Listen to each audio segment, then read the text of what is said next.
माननीय मणिपुर प्रांत संघ चालक श्री नारायण बाबू सिंह जी,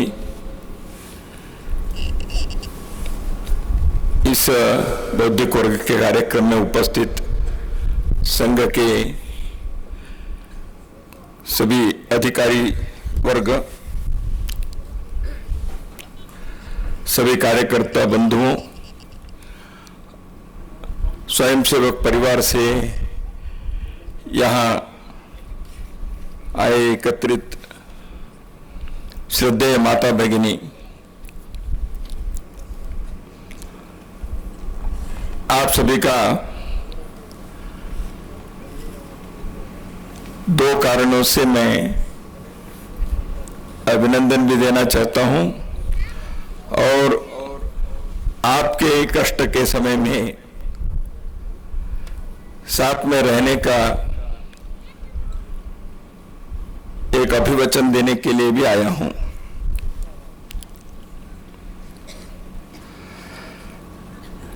कल अपने देश के गणतंत्र दिवस है, इसलिए उसके पूर्व संध्या में यह कार्यक्रम हो रहा है। अपने गणतंत्र के जो महत्व है हम सब जानते ही हैं, इसलिए उस गणतंत्र की रक्षा और गणतंत्र के जो संदेश है, भारत के प्रत्येक नागरिक को संविधान से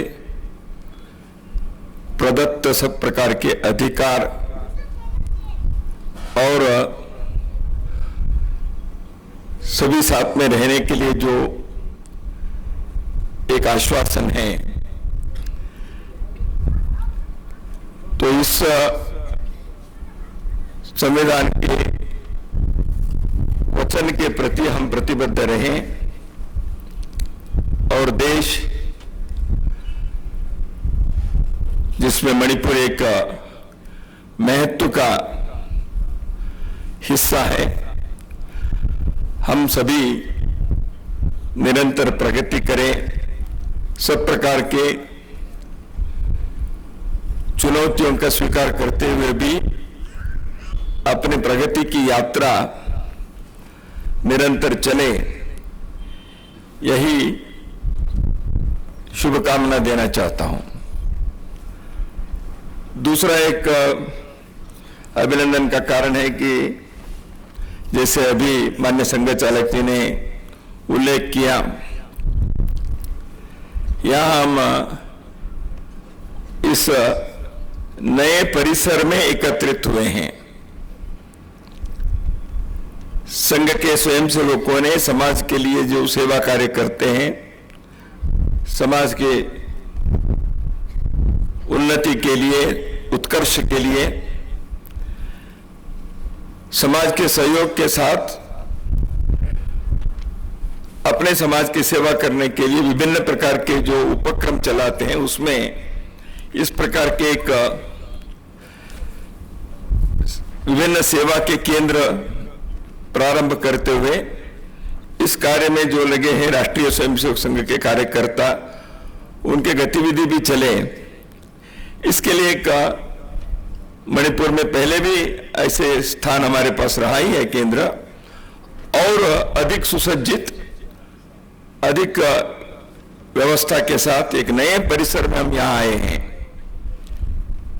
इस प्रकल्प को, परिसर को खड़ा करने के लिए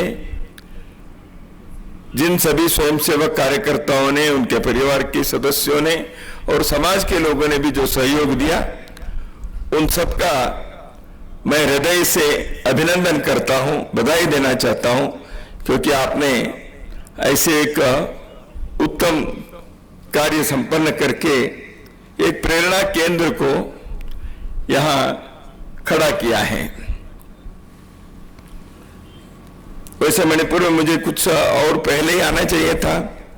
निरंतर संपर्क तो यहाँ के कार्यकर्ताओं के साथ रहा। संघ के कई अखिल भारतीय अधिकारी पिछले दिनों में यहाँ आते रहे हैं और यहाँ के कार्यकर्ताओं से भी, प्रांत के संघ के अधिकारियों से मिलने का भी समय समय पर अवसर मिलता भी रहा है। हम सब जानते हैं कि मणिपुर में कुछ समय से हम सबका अनुभव ही है, परिस्थिति में बहुत सारी चुनौती है, स्थिति गंभीर है।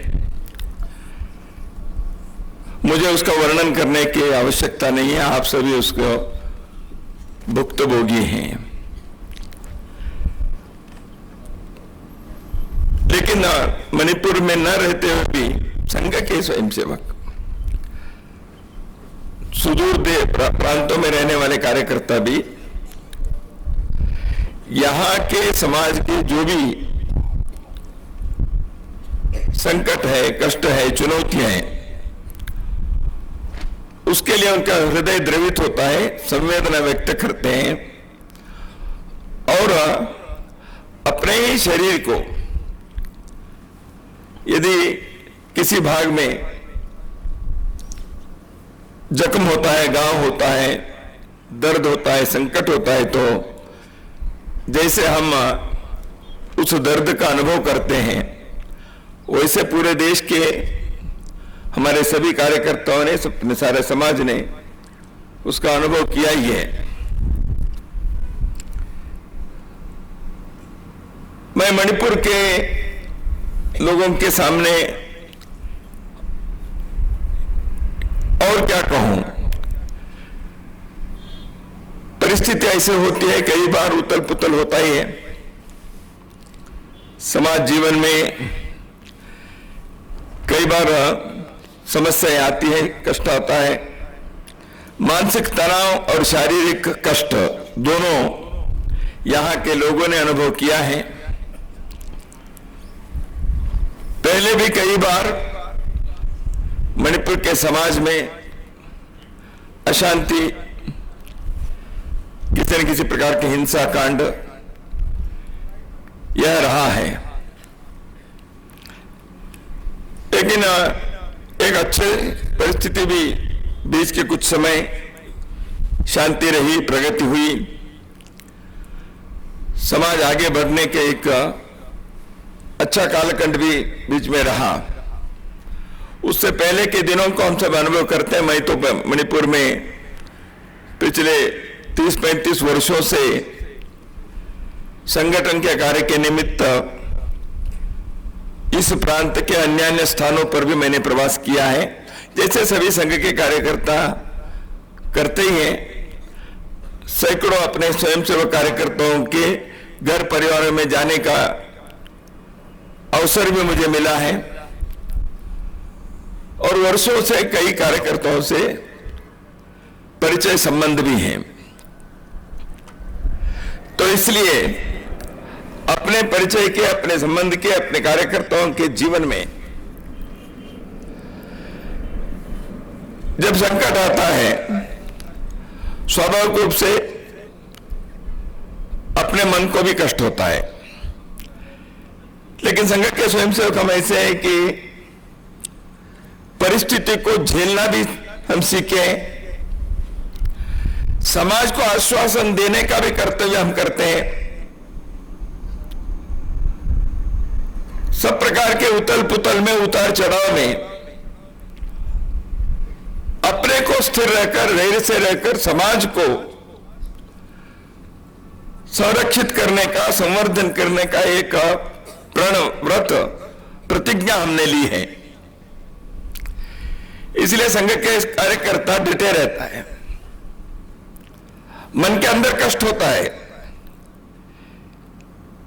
लेकिन अपने बुद्धि को न खोते हुए परिस्थिति के सामना करने के एक कर्तव्य वो निभाता है। मणिपुर के हमारे सभी स्वयंसेवकों ने, कार्यकर्ताओं ने और इनके परिवार के सदस्यों ने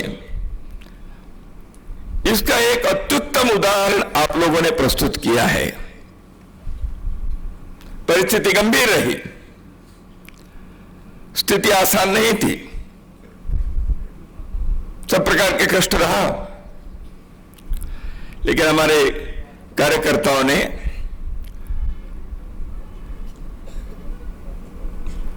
चुप भी नहीं रहे, भागे भी नहीं। जो इस समय कर्तव्य करना है उसका करने का हमने संकल्प लिया और हम करते रहे। आशा करता हूं कि परिस्थिति ठीक हो जाएगी। परिस्थिति केवल भगवान की कृपा से ठीक नहीं होती, अपने प्रयत्न से होती है। God helps those who help themselves। पुरुष प्रयत्न, मनुष्यों का प्रयत्न जब ठीक से होता है तब ईश्वर की भी कृपा होती है। हम बिना प्रयत्न से ईश्वर की कृपा के इंतजार करते नहीं बैठे हैं। हम प्रयत्न करेंगे, हम प्रयत्न करेंगे प्रामाणिकता से,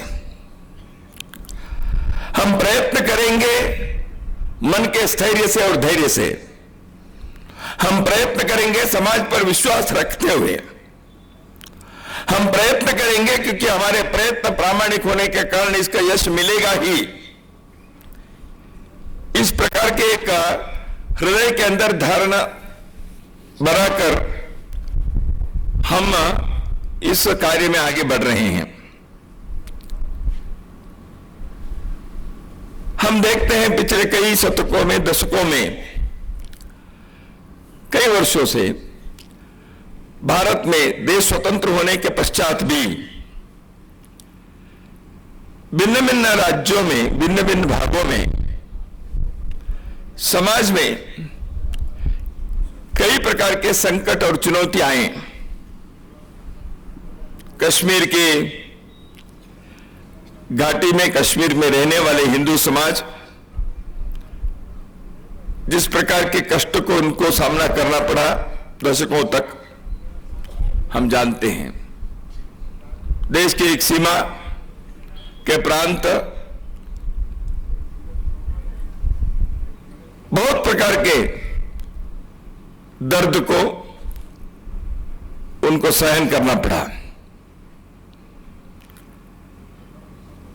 तमिलनाडु में हो सकता है, छत्तीसगढ़ में, झारखंड में हो सकता है, भिन्न भिन्न प्रांतों में किसी न किसी प्रकार से समाज के अंदर आने